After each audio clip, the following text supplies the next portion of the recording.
Matapos ang kanyang nakakagulat na unang tagumpay laban sa isang bihasang 13 taong gulang na samurai, kumalat ang pangalan ni Takezo bilang isang talentadong batang mandirigma.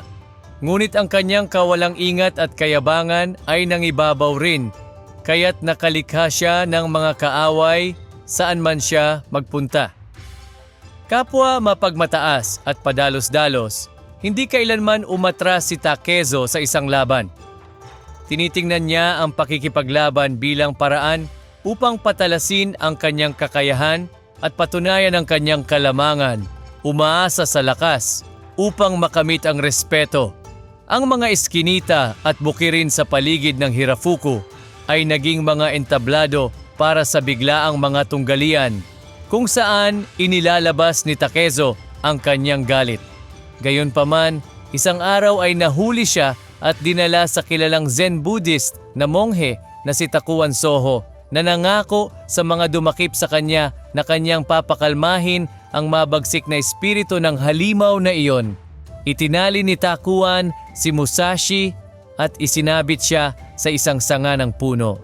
Nagngangalit ang batang mandirigma at walang tigil na nagsisigaw ng mga insulto at pagbabanta sa monghe.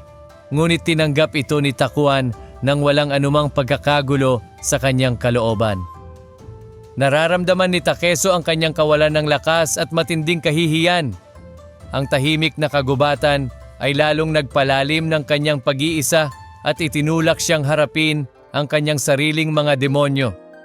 Nanatili si Takezo na nakatali sa puno sa loob ng 3 araw habang si Takuan ay dumadalaw lamang paminsan-minsan, hindi upang palayain siya, kundi upang tuksuhin siya gamit ang mga tanong at aral. Ang tunay na lakas ay hindi lamang matatagpuan sa mga kalamnan, kundi pati na rin sa isipan, sabi ni Takuan. Ang espada ay isang makapangyarihang kasangkapan, ngunit maaari itong magamit para sa kabutihan o kasamaan.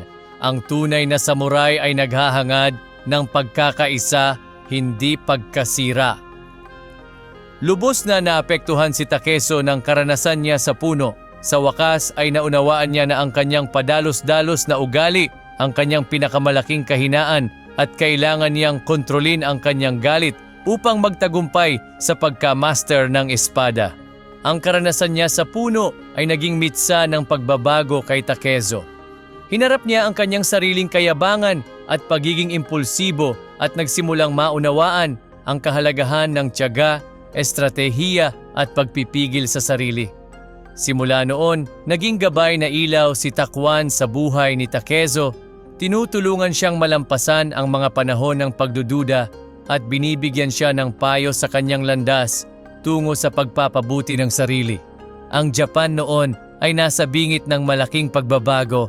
Araw-araw, tumitindi ang tensyon sa pagitan ng mga angkan ng Toyotomi at Tokugawa na naglalaban para sa kontrol sa bansa. Ang mga balita ng digmaan ay kumakalat sa mga nayon, dala ng mga mangangalakal at manlalakbay. Ang mga samurai ay nagpatalas ng kanilang mga espada at ang mga Panginoong may lupa ay nagtipon ng mga sundalo, kaya't ang kapaligiran ay puno ng pag-aasam at pangamba.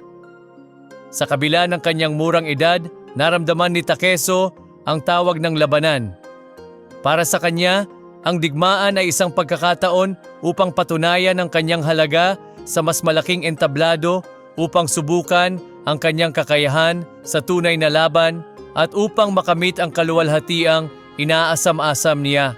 Naantig siya ng mga kwento ng magigiting na mandirigma at naniniwala siyang ang kanyang tadhana ay matatagpuan sa larangan ng digmaan kung saan maaari siyang lumaban kasama ng iba pang mga samurai at iukit ang kanyang pangalan sa kasaysayan ng Japan.